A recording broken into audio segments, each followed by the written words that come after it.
श्री हरि बोलो ग्रंथराज श्रीमद् भगवद गीता जी की जय। श्री परमात्मने नमः। नमस्कार दोस्तों, स्वागत है आपका हमारे इस विशेष श्रृंखला में, जहां हम श्रीमद् भगवद गीता के श्लोकों पर गहन विचार करते हैं। आज हम अध्याय 3 के श्लोक 1 और 2 पर चर्चा करेंगे, जिसमें अर्जुन ने भगवान श्री कृष्ण से कर्म और ज्ञान के विषय पर प्रश्न किया है।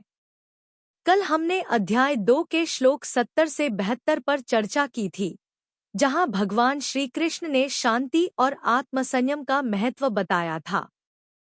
श्लोक 72 में उन्होंने बताया कि जो व्यक्ति इच्छाओं से मुक्त हो जाता है, वह परम शांति को प्राप्त करता है। आज हम अध्याय 3 के श्लोक 1 और 2 पर चर्चा करेंगे। इन श्लोकों में अर्जुन भगवान श्री कृष्ण से पूछते हैं कि यदि आपको ज्ञान श्रेष्ठ लगता है, तो फिर मुझे कर्म करने के लिए क्यों प्रेरित कर रहे हैं? अर्जुन की इस दुविधा का समाधान भगवान श्री कृष्ण श्लोक 3 से शुरू करते हैं, जिसकी हम कल चर्चा करेंगे।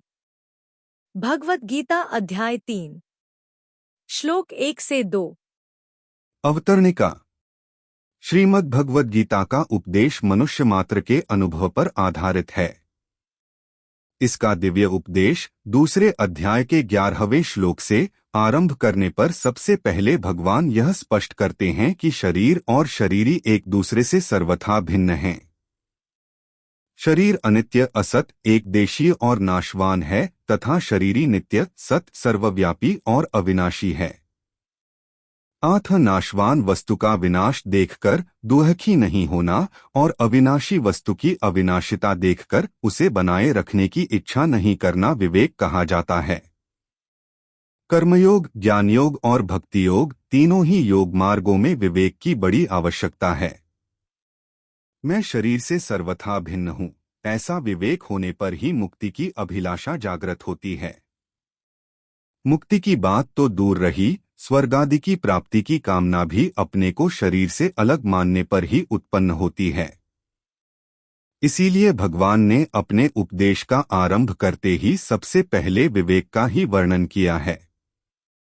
गीता का उपर्युक्त विवेक प्रकरण दूसरे अध्याय के 11वें श्लोक से प्रारंभ होकर 30वें श्लोक पर समाप्त होता है। विवेक के इस प्रकरण में भगवान ने आत्मा, अनात्मा, प्रकृति, पुरुष, ब्रह्मा, अविद्या, ईश्वर, जीव, जगत, माया आदि किसी भी दार्शनिक शब्द का प्रयोग नहीं किया है। प्रत्युत सभी मनुष्य सरलता से समझ सकें, ऐसे ढंग से भगवान ने उसका विवेचन किया है। इसका तात्पर्य यह है कि मात्र मनुष्य परमात्म प्राप्ति के अधिकारी हैं, क्योंकि मनुष्य शरीर परमात्म प्राप्ति के लिए ही मिला है। अथ उपर्युक्त विवेक को महत्व देकर मात्र मनुष्य परमात्म प्राप्ति कर सकते हैं। इस प्रकरण में भगवान ने बुद्धि शब्द का प्रयोग भी नहीं किया है। वास्तव में नित्य और अनित्य, सत और असत, अविनाशी और विनाशी, शरीरी और शरीर को अलग अलग समझने के लिए विवेक की ही आवश्यकता है, बुद्धि की नहीं। विवेक बुद्धि से परे है। जैसे प्रकृति और पुरुष अनादि हैं, गीता 13वें अध्याय का 19वां श्लोक, ऐसे ही उनकी भिन्नता को प्रकट करने वाला विवेक भी अनादि है। यही विवेक बुद्धि में प्रकट होता है। यह भगवत प्रदत्त विवेक मात्र प्राणियों को नित्य प्राप्त है। पशु पक्षी भी खाद्य पदार्थों की भिन्नता को जानते हैं। लता वृक्ष में भी सर्दी, गर्मी, अनुकूलता, प्रतिकूलता की भिन्नता का ज्ञान रहता है। बुद्धि प्रधान होने के कारण मनुष्य को यह विवेक विशेष रूप से प्राप्त है। पशु पक्षी आदि में तो जीवन निर्वाह मात्र के लिए जड़ पदार्थों का विवेक रहता है, पर मनुष्य अपने विवेक से सदा के लिए जन्म मरण रूप बंधन से मुक्त होकर शाश्वत शांति प्राप्त कर सकता है। यही मनुष्य के विवेक की विशेषता है। विवेक जागृत होने पर अर्थात शरीर और शरीरी की भिन्नता का अनुभव होने पर अपने कहलाने वाले शरीरेंद्रियाम्न बुद्धि सहित संसार का सर्वथा संबंध विच्छेद हो जाता है, जो कि वास्तव में है, और बुद्धि शुद्ध तथा सम हो जाती है, अर्थात बुद्धि का विषमभाव मिट जाता है। कर्मयोग में बुद्धि के एक निश्चय की प्रधानता है, व्यवसायात्मिका बुद्धिरेके, गीता 2। 41 सांख्य योग में विवेक की, भक्ति योग में श्रद्धा विश्वास की एवं कर्मयोग में निश्चयात्मिका बुद्धि की प्रधानता रहती है। कर्मयोग में विवेक तथा श्रद्धा विश्वास न होते हों ऐसा नहीं है, पर मुख्यता एक निश्चयात्मिका बुद्धि की रहती है। ऐसे ही सांख्य योग एवं भक्ति योग में भी एक निश्चयात्मिका बुद्धि रहती है। मनुष्य का जब अपने कल्याण अथवा परमात्म प्राप्ति का ही एक निश्चय हो जाता है, तब उसे अनुकूलता और प्रतिकूलता बाधा नहीं पहुंचाती और इस प्रकार बिना कुछ किए ही उसकी बुद्धि स्वतः सम होने लगती है। बुद्धि को सम करने के लिए तभी तक कहा जाता है जब तक बुद्धि में संसार का महत्व, आकर्षण, खिंचाव रहता है। एक निश्चयात्मिका बुद्धि हो जाने पर संसार का महत्व, आकर्षण, खिंचाव स्वतः मिटने लग जाता है। ऐसी निश्चयात्मिका बुद्धि होने में भोग और संग्रह की आसक्ति को महान बाधक बताया गया है। गीता 2 अध्याय का 44वां श्लोक। इस तरह कर्मयोग में निश्चयात्मिका बुद्धि की अत्यंत आवश्यकता बताने के बाद भगवान अर्जुन को संभावपूर्वक कर्तव्य कर्म करने के लिए विशेष रूप से कहते हैं, जैसे कर्मण्येवाधिकारस्ते 2:47 योगस्थः कुरु कर्माणि 2:48 तेरा कर्म करने में ही अधिकार है, समता में स्थित हुआ तू कर्मों को कर।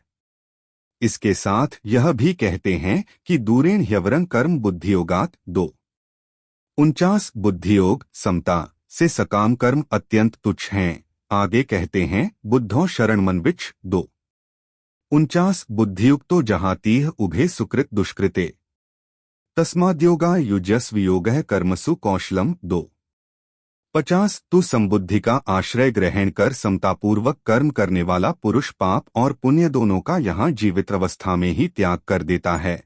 इसलिए तू समता की प्राप्ति के लिए ही प्रयत्न कर, क्योंकि समता ही कर्मों में चतुरता है। अर्जुन के मन में युद्ध न करने का आग्रह पहले से ही था। पहले अध्याय के 31वें श्लोक में अर्जुन कहते हैं, युद्ध में अपने कुल को मारकर मैं अपना हित नहीं देखता, न च श्रेयोनुपश्यामि हत्वा स्वजन्माहवे। फिर 45वें श्लोक में वे कहते हैं, अहो शोक है कि हम लोग बुद्धिमान होकर भी युद्धरूप महान पाप करने को तैयार हो गए हैं। अहो बत महत् पापं कर्तुं व्यवसिता वयम्। आगे 2 अध्याय के 5वें श्लोक में अर्जुन कहते हैं, मैं भिक्षा का अन्न खाना श्रेष्ठ समझता हूँ, पर युद्ध करना नहीं। श्रेयो भोक्तुं भैक्ष्यम्पि लोके। और 9वें श्लोक में तो भगवान की आज्ञा उत्तिष्ठ परंतप 2:3 के विरुद्ध अपना निर्णय ही सुना देते हैं कि मैं युद्ध नहीं करूंगा, न योत्से। गीता 2:9। यह नियम है कि अपना आग्रह रखने से श्रोता वक्ता की बातों का आशय अच्छी तरह से नहीं समझ सकता। यही कारण है कि अपना युद्ध न करने का आग्रह रखने से अर्जुन भी उपर्युक्त प्रकरण में भगवान के वचनों का आशय अच्छी तरह से नहीं समझ सके। आथ अर्जुन को भगवान के वचन मिले हुए से जान पड़ने लगे। इसलिए भगवान का अभिप्राय क्या है, वे मेरे कल्याण के लिए कौन सा साधन श्रेष्ठ समझते हैं, इसका खुलासा कराने के लिए अर्जुन आगे के 2 श्लोकों में भगवान से प्रश्न करते हैं। अथ तृतीयोध्याय।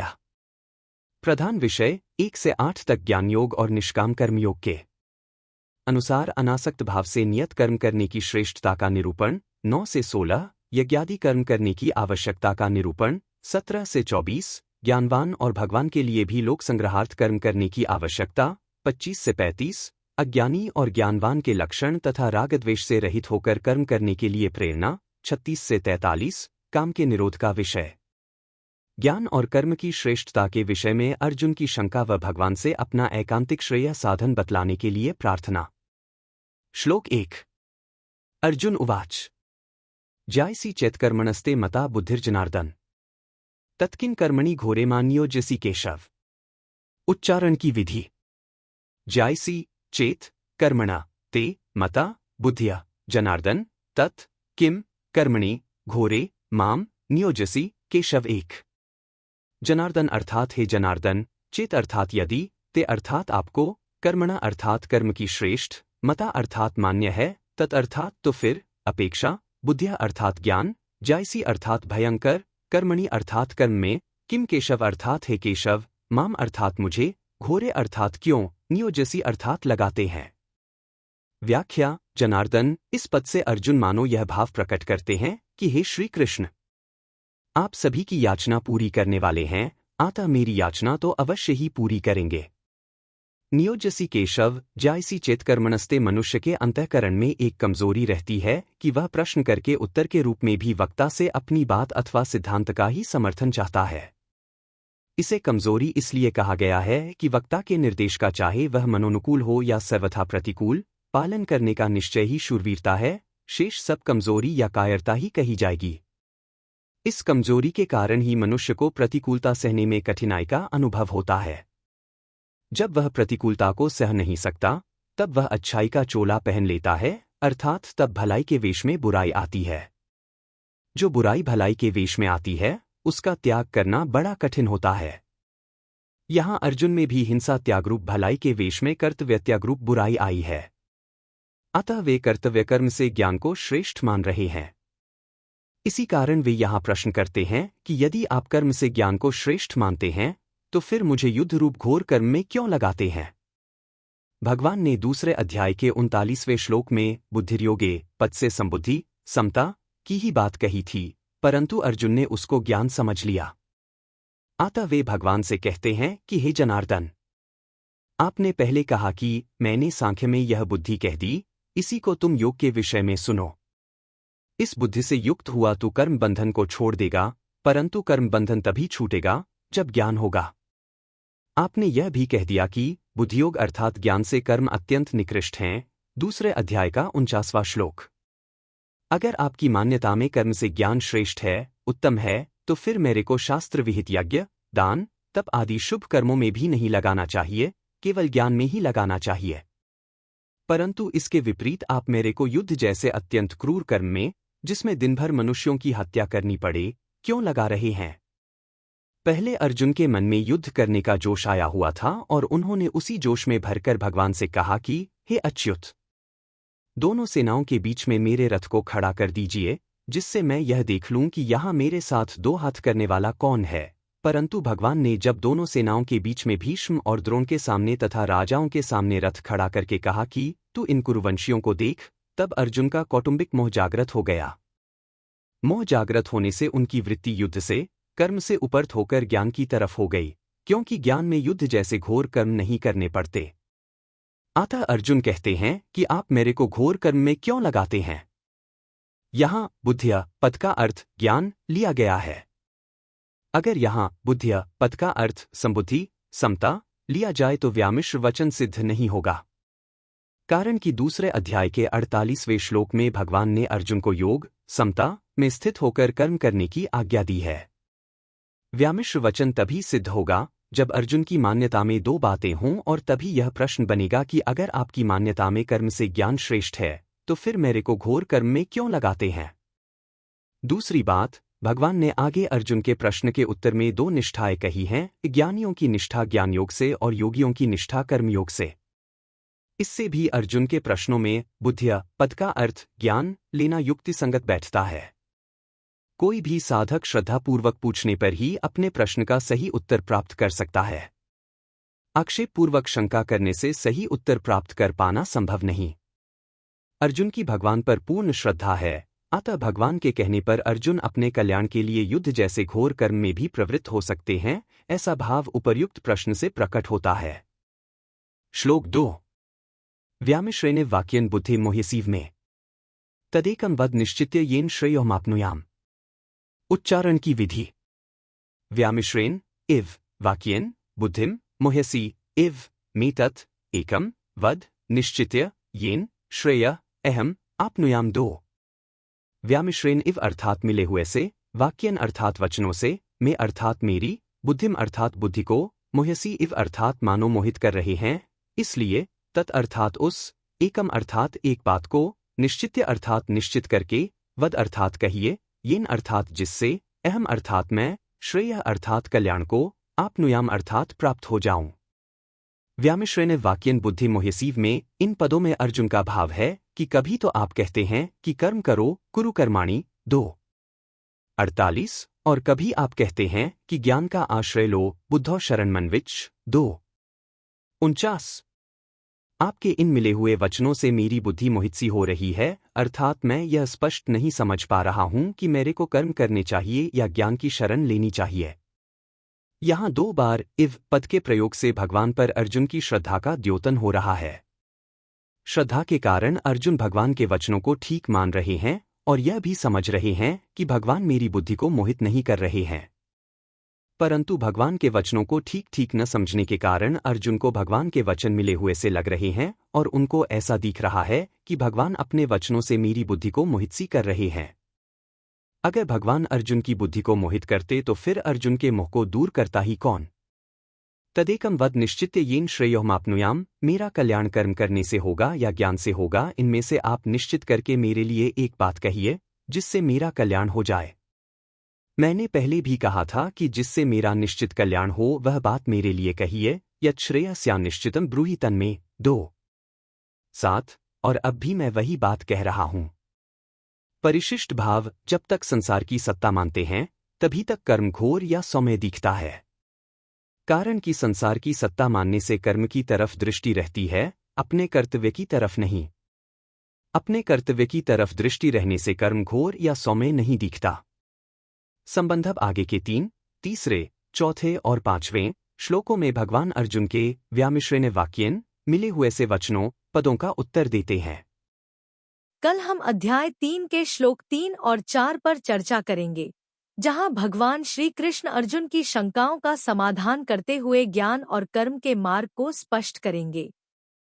दोस्तों, अगर आपको हमारा यह वीडियो पसंद आया हो तो इसे लाइक करें और चैनल को सब्सक्राइब करना न भूलें। हमें कमेंट्स में बताइए कि आपने आज के श्लोक से क्या सीखा। साथ ही कल के श्लोक की चर्चा में आपसे मिलेंगे। तब तक के लिए धन्यवाद। खास ऑफर, अपना लर्निंग शेयर करें और 100 लाइक्स पाएं अपने कमेंट पर। इसे अपने दोस्तों और परिवार के साथ शेयर करें और 100 लाइक्स प्राप्त करें ताकि आपको 2 महीने का YouTube प्रीमियम मुफ्त पाने का मौका मिल सके। धन्यवाद और फिर मिलेंगे एक नए ज्ञान के साथ। बोलो ग्रंथराज श्रीमद् भगवद गीता जी की जय। जय श्री कृष्ण।